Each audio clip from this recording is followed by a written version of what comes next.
అమ్మా, నీకు తెలుసా మానవులకి 4 యుగాలు, కృత, త్రేత్ర, ద్వాపర, ఇంకా కలి. అది అందరికీ తెలిసిందేగా లిక్కి. అవునుమా, కానీ విష్ణు పురాణం ప్రకారం ఈ 4 యుగాలు కలిస్తేనే మహాయుగం అని అంటారు. ఇది ఎంతమందికి తెలుసు? ఇంతకి మహాయుగం అంటే? మహాయుగం అంటే దీని యొక్క పూర్తి కాలం 4,32,000 సంవత్సరాలు. ఇలాంటివి 364 మహాయుగాలు కలిస్తేనే దేవతలకి ఒక యుగం అవుతుంది. సో 71 దేవత యుగాలు కలిపితే ఒక మన్వంతరం అవుతుంది. అవునా? ఇంతకీ మన్వంతరం అంటే ఏంటి? మన్వంతరం అంటే ఒక మనువు పాలించే కాలం. మొత్తం 14 మన్వంతరాలు ఉంటాయంట.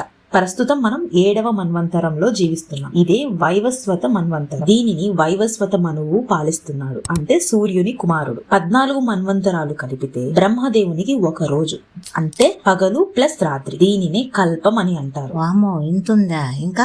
ఇంకా చాలా ఉందమ్మా.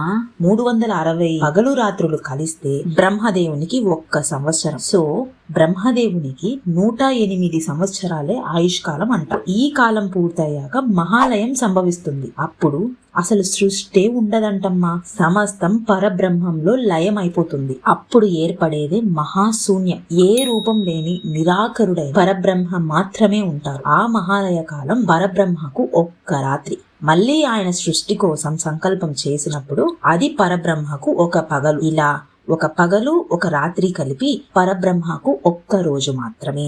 ఇంతకీ ఇప్పుడు బ్రహ్మకి ఆయుష్ ఎంత గడిచింది?